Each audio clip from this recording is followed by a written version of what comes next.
Lovely to have Emma Simpson with me today. We've never actually met, have we? But we were on, I think it was Beth Kempson's writing course, was it? Yeah, that's right. It was, wasn't it? Yeah, so Emma's an author now. She's going to have her first book published shortly. Do you want to just tell us a little bit about yourself and the book and what it's called? Yeah, sure. Thanks, Margaret. And yeah, it's funny, we did meet probably, pre-COVID days about 5 years ago on Beth Kempton's course, and you were creating your gorgeous photography book, which I have. To be honest, this book wasn't even an inkling of an idea at that time. I used to be an air traffic controller, and I think probably when I met you, I was still working in the aviation industry, and I was getting a bit unwell though. I had a period of chronic illness and then also some depression and anxiety issues, and ultimately I had to come out of that career completely in 2020. So when I met you, I was thinking about, maybe I'll write a book. And I think I like listening to people's stories and storytelling and, just a bit like how you do with your photography. I like observing and listening and taking in the things around me and then translating them back to people in a different way. And so it really was a bit more of a hobby when I started. How did you come to thinking about even going on the course? Yeah, I think my background was very mathematical and technical. Like when I was at uni, I did a degree in maths. So I hadn't done writing as a job ever, but I'd always done it for fun. I would write travel journals. Whenever I went away, I would keep a lot of travel diaries. And then I started writing children's poetry and years before I had children. So I'd always had this interest. And I came across Beth's work through a friend, and it was just some of her other courses that were like how you go about maybe changing your life and looking at what makes you happy and what gives you fulfillment and all that kind of thing. And then I just thought, maybe this writing thing is where I'm supposed to be. So I went on it with a collection of ideas and stories that I'd gathered from people throughout my travels and stuff. That's kind of where it started, and did a whole initial book proposal around that. But then it completely evolved as I came away from my job and started to turn into the book that I've written now, which is a world away from that, and it's about the relationship of women with water around the world and how we navigate the ebb and flow of life. So yeah, I can tell you a bit about that as we chat. Yes, that would be amazing. So when you were on the course, I think it was quite a long time ago, because I've been trying to write this book for that long, and it's never really happened yet. I'm still doing it now, but I find it quite difficult. It's not natural. Writing isn't coming naturally to me, and what I've realised is that a book doesn't come easily to anybody. It's hard, isn't it? Yeah. I mean, it is really hard work. And, probably like a lot of people, I was doing it in and around the fringes of life and work and a full-time job and trying to make a living and bringing up children and all those things. And I think what I've really learned is, you have to be able to devote time to it. You can't really do it in the fringes. So that's what I think why it takes so long and why it becomes these big passion projects for us. So when you stopped working, did you consciously say, I'm going to write this book, or did you just find this extra time and start writing and it evolved? I think what happened really is it was at the end of 2019. So it was before the pandemic, and I'd had such a period of illness in 2019. I'd had about 5 or 6 months off work, and I was in a senior leadership position, and I was really struggling with it because I felt I was letting people down and I didn't know if I'd be able to come back again and all that kind of stuff. And so in January 2020, I asked my work for a year's sabbatical. Little did I know what was going to unfold in the world in 2020. So I had come away from work and I was kind of questioning everything. Would I go back? Would I be well enough to go back? What else could I do? And I thought, right, well, this will also give me time to look at the writing I've wanted to do and try and put stuff together.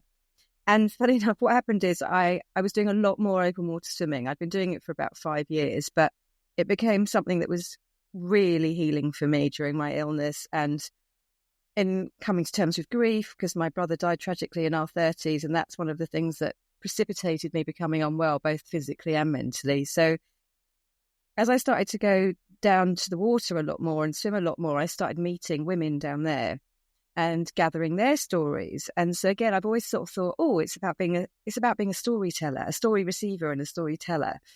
And I started gathering their stories. And one of the women I was chatting to by the lake said to me, so what do you do?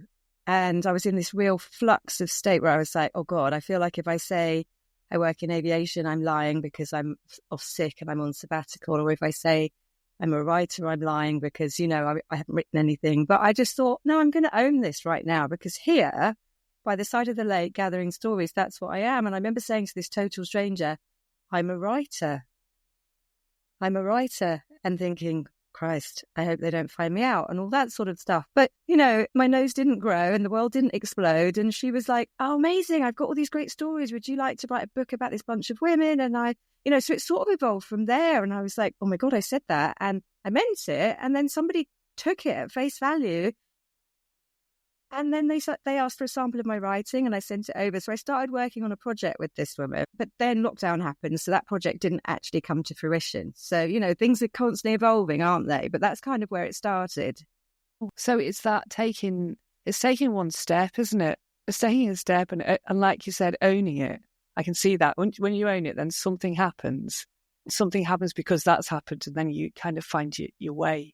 And I think that's one of the things that, came from the course you and I did. I remember Beth Kempton saying from the start, you're a writer. And I've always remembered that quote, you're a writer and the world needs your medicine. And, you don't have to have published a book to call yourself a writer. If you write, you're a writer. If you want to write, you're a writer. If you have that in you, So I thought, I'm going to say that and I'm going to see where this takes me. And it took me on this most extraordinary path, because as I say, I was initially writing about some local women who were swimming the channel, amazing stories, and because everyone has a story, right? We all have such complex, rich, layered, intricate lives, there is so much in all of us.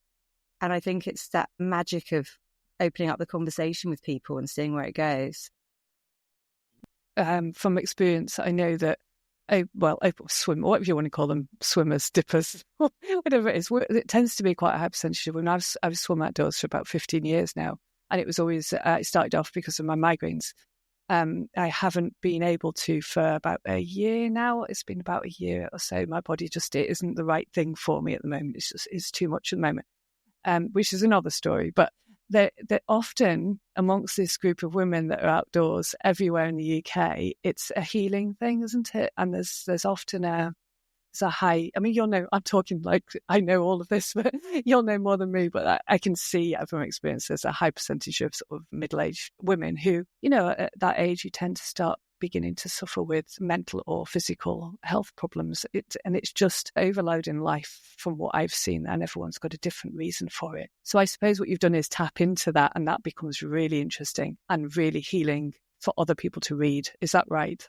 Yeah, and that's what I really hope. I mean, the subtitle of the book it's called Breaking Waves, and then the subtitle is Discovery, Healing and Inspiration in the Open Water.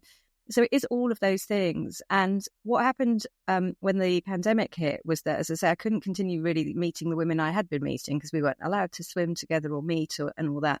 But what did happen is that I got introduced to people online, and then the book suddenly took a different turn and became global. And suddenly I was talking to people in Fiji and Finland and Africa and Canada, and I hadn't even thought of doing that. And I suddenly started to expand into what water means to us around the world. So it became, it kind of evolved away from being not only about what you've just described, which is hugely important of women going through changes, particularly at a certain time of life, but it became about women across the generations and women in their 20s to women in their 70s, and not all about swimming. It was sometimes people were talking about birthing in water. I spoke to some people who lived in central parts of South Africa who never swam, but the importance of when they had relatives who went to the sea would bring back bottles of seawater to take home because they believed so much in the healing power of water. So it was really kind of got a bit more fundamental in terms of how we deeply relate to water in all of those aspects. And it was just so beautiful. I see. I think I probably made an assumption that it was to do with open water swimming communities. I don't know why I thought that. So it's to do with all types of relationship to water. And that's really interesting, isn't it? Because there's so much around water, and there's, baptism and all of these. Yeah, there is. And it's kind of a blend of the two things that you describe. And I almost actively didn't want to write. I sort of didn't want to necessarily write a middle-aged menopause or kind of focus on that demographic solely. That is my demographic for sure. And there are featured women in that, absolutely. And you're right, there's a lot of chronic illness and a lot of people have experienced extreme grief and tragedy and things like that. The older you get, the more these things have been thrown at you. So, what I didn't expect about the book initially, when I thought it was going to be a collection of stories about women and water, and I can talk about a couple of the really little snippets in a moment, but I had thought it was going to be like a collection of stories. And when I got signed by an agent, which in itself was remarkable, it happened quite quickly, and it was really like, what's happening? You know, one minute I was sat here writing it, next minute I was at the Ivy in London with an agent. I mean, it was extraordinary. But when I was meeting with the agent, the head of the agency, he said, you know, what's the book about? And I said, oh, well, you know, women and water and how we relate to the water around the world and how it's healing and all the things you and I have just discussed. And he was like, yeah, really, yeah, nice, boring. But what's it really about? And I was like, oh, God. What's he looking for from me? You know, am I about to lose this deal? And I sort of tried to reframe it. And he said, yeah, I get that. And he got a bit impatient with me. He's like, yeah, I understand that. But what's at the core of it all? And I said, oh, okay. And then I just said, right. I said, okay, it's about my brother's death. It's about my life being torn in two. It's about the before and after. It's about this tragedy that befell me and about how my life was torn apart and put back together in a different way, and about how the open waters helped me navigate that and heal through that. And he was like, that's it, write it. I want to hear your story. I want to hear about that. I want to hear about your brother. And I was like, oh God, I never thought it was going to be about that. So then what happened is that became the narrative arc about my relationship with my brother, the events around his death, how I recovered from that, how I subsequently became ill. But wrapped around that hugely, my story is like a small part, but it's the arc of the story. Wrapped around that are all these other amazing women's experience of how they're like, right, okay, yeah, I relate to that part, and this happened to me here, and I had experience of that, and you know, so that's how it evolved. Right, okay, that sounds really interesting. I want to read this book. I think so. I hope people do. Yeah, I mean, it's really well received so far by media and stuff. So yeah, it's it's to say it really became shaped through those conversations and became something quite different. So I mean, in terms of marketing, it was quite interesting because obviously there's a perception that it will be a book about what we've talked about, and open water swimming and navigating, particularly midlife. And part of me is like, you could have marketed this whole book in a completely different way, and it could be about grief and recovery, because it really does centre a lot on grief, and not just grief of the loss of a person, but things like the loss of a career. Because myself, having to be medically retired, and a couple of people I've interviewed in the book as well have had similar situations, and you can grieve the loss of a career, grieve the loss of the person you formerly were, grieve the loss of the physical capabilities you once had. Like you've said, you haven't been able to swim for a year, you know, and all of these are forms of grief, aren't they? And it's about how being in nature and immersing ourselves in not just the water, but the community and the support and friendship and sisterhood that goes with it gets us through. It's something that's really needed to know from experience. It's a year since my mum died now, and I know in terms of losing somebody, grief, that I think it would be so helpful if we had more people talking about it and more places to be able to maybe just to read other people's experiences and understand how do you grieve. Yeah, I remember my friend saying to me once, she Googled when her mum died, she Googled, how do you grieve? Because nobody knows, do they? And to hear other people talking about it, or to have the opportunity to be able to speak about it with somebody else, is so valuable. And it doesn't matter how long that is, you know, a year, 10 years, it's the same thing, isn't it? Yeah. And I think it's so important to open up the conversation around grief. You know we're not very good at talking about it. And my personal perspective on it is sibling grief. But then also my dad died then shortly afterwards. So I have that grief. But there are a couple of women I've interviewed who've lost a child, and I haven't experienced that. And so there are different types of grief of loss of a person. But then, as I say, different ways of looking at how we manage loss of something in our own lives. And we're just not good at discussing it. So I have a potential future book idea, actually, where I really want to open up that conversation about grief, and also how we talk about death and how it's managed in different countries around the world, again, and different cultures, because there's so much around that, and how it's still bizarrely taboo in our society. And, you know, you'll have experienced this with the loss of your mum, and I'm so sorry for what you've experienced. You know, but there'll be a time where people flock around you and are lovely, and then there'll be a time where people kind of avoid you because they no longer know what to say to you. And it's like, but this happens to everybody. Why are we so bad at it, you know? So I wanted to express that as well. And and help people reading it feel that they're not alone in what they're experiencing. I think that's so important because grief is so isolating. Yeah, totally. And then you do look at the other way, the way in which different cultures, they're going to have months of, mourning. But we're like 2 weeks and then you're done, go back to work. And I think you've done amazing. It's so lovely to see people, I don't know, to achieve things. And despite your challenges, which you've obviously had, this isn't something that'll have come easy to you. So I think we have to remember that it's not easy to write a book. It's very difficult. I'm writing a second one at the moment, and I'm in what I call the kind of explosive stage where it's ideas and I'm chatting to people, and this one's about tea. And, I'm a tea sommelier, randomly decided to qualify as a tea sommelier just for fun because I love tea. And learning about teas all over the world and how we pass on our cultures and traditions and rituals in ways other than words. And again, how people use it, whether a source of community or care or welcome or whatever it may be. Anyway, I'm in the expansive, explosive stage of gathering ideas, and I find that absolutely joyous. But then there's a really hard part of trying to make sense of it all and, create a story out of it. And then you start to get your story and it becomes fun again. And then one of the hardest things is trying to end a book. I mean, when I was trying to end Breaking Waves, it's like, God, how do I end it? How do I must have written the last chapter so many times. It was really difficult.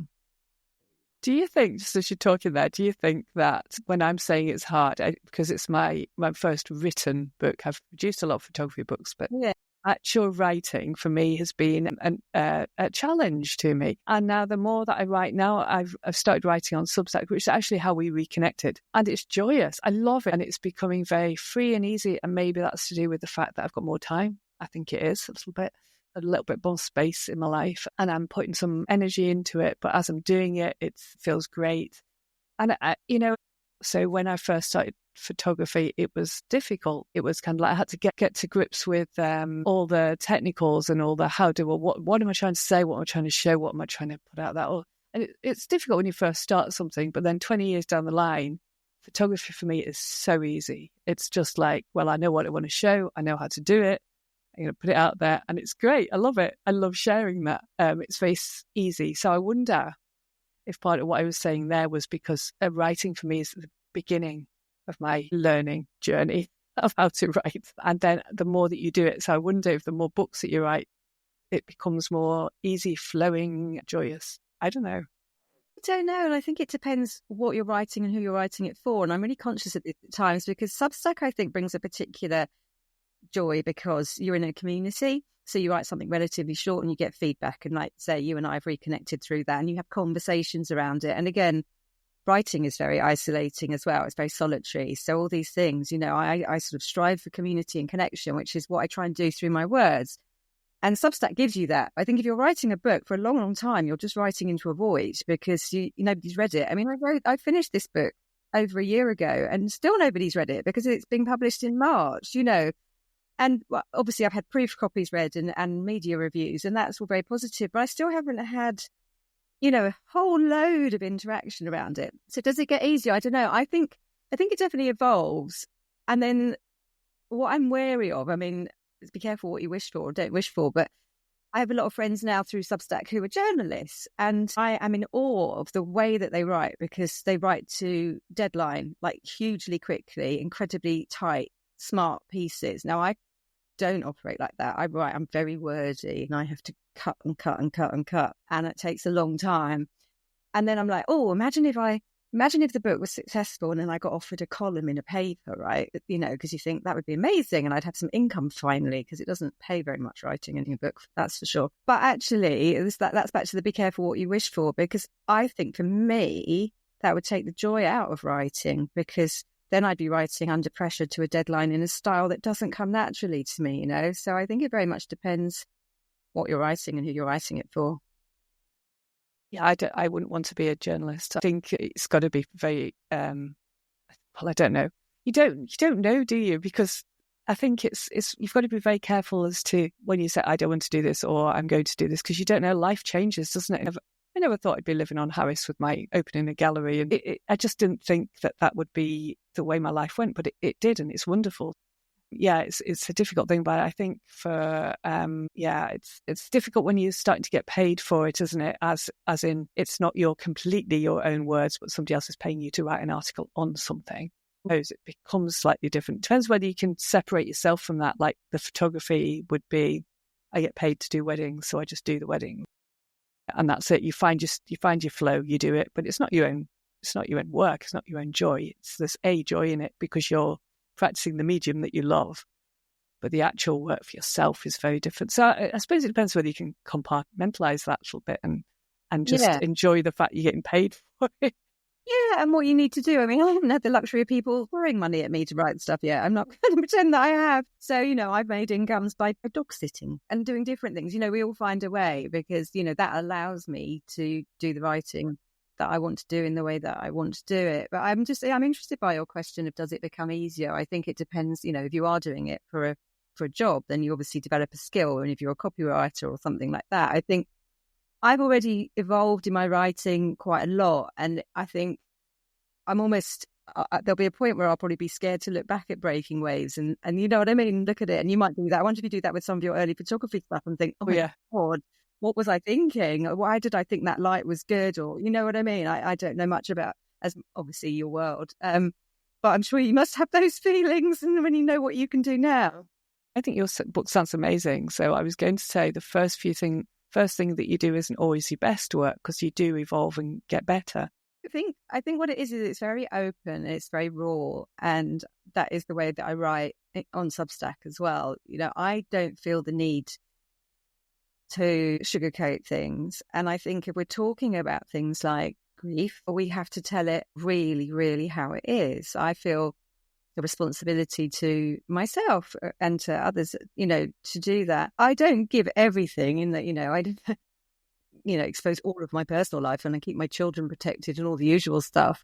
But in terms of stuff that is emotional to me, I'm very happy to really, really put it out there. And I guess what I'm interested in is how that will be received. In the world that we exist in now, I must say I am nervous because, there are trolls and there's all sorts of things and there is this backlash against women's writing and, so it will be interesting because I think I'm interested about how my resilience will be during the process to come as well, when it's out in the public world rather than just the media reviews and things like that.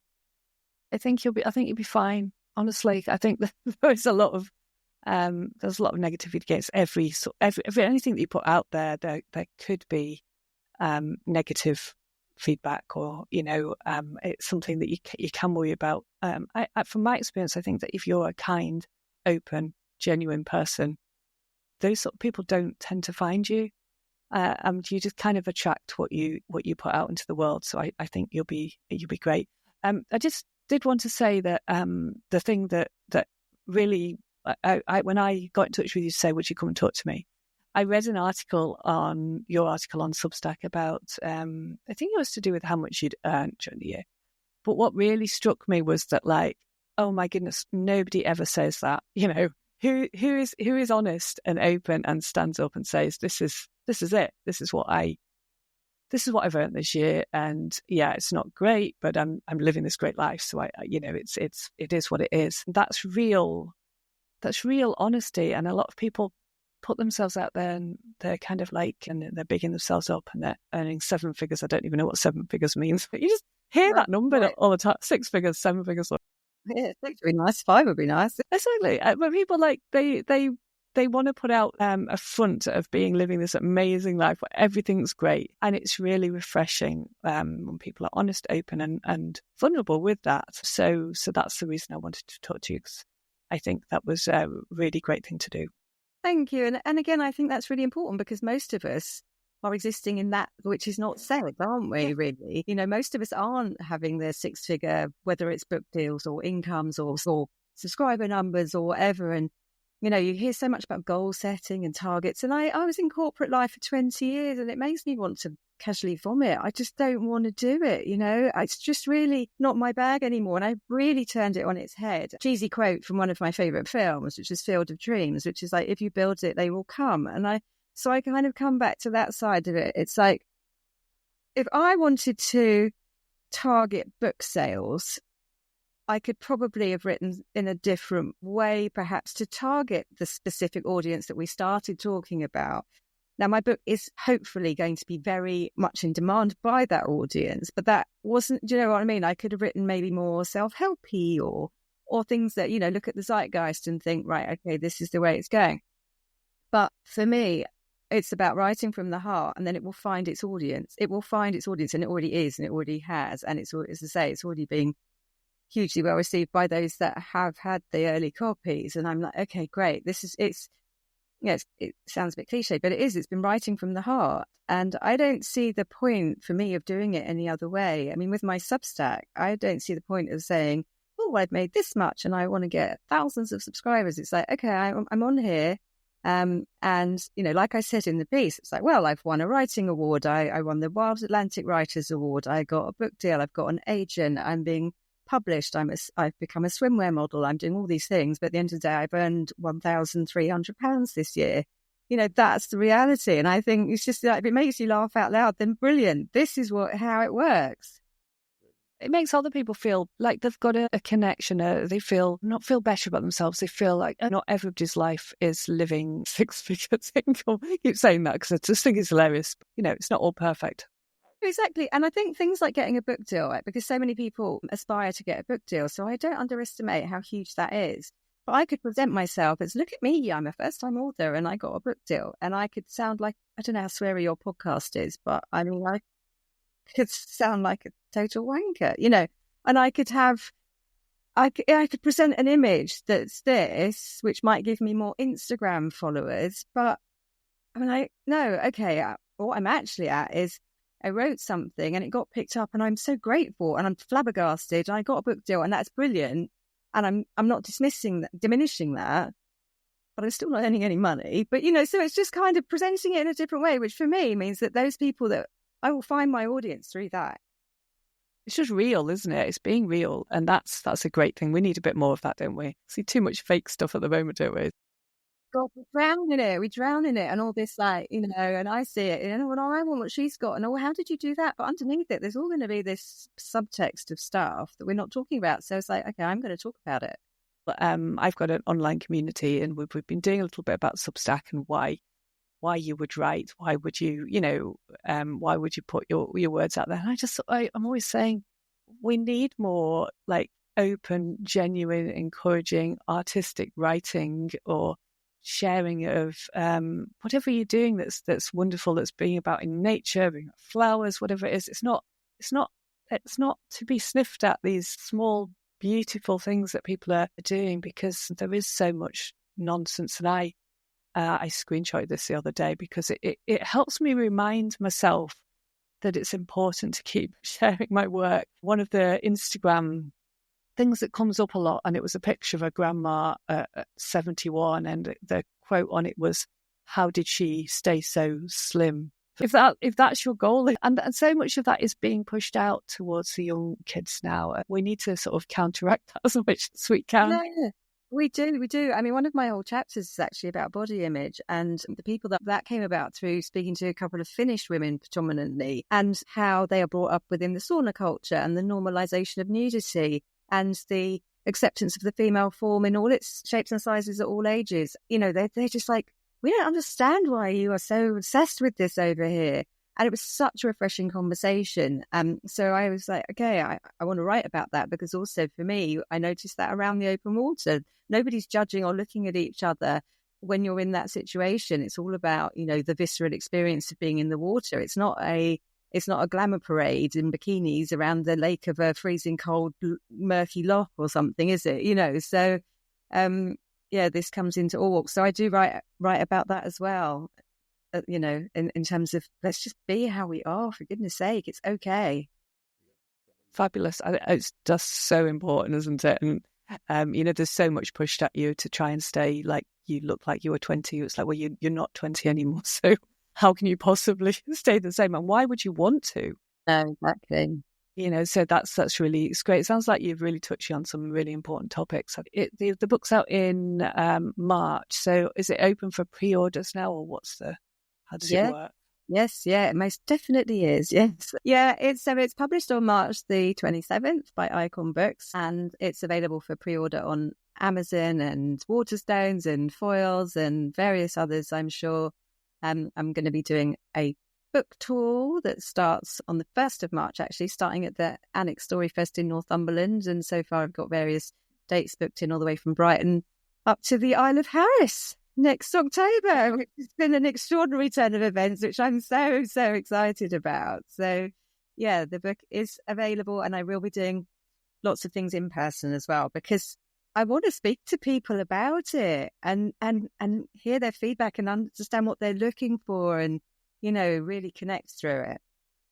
Yeah, really, really good to be able to speak to you. I think that's amazing. So, yeah, I asked Emma if she would come up to the festival, so October the 5th to the 8th of October this year, 2025 now. So just to give a little talk to everybody, because I think they'll be really interested. And yes, it'd be really nice to see you and hear you in person, Emma, on Harris.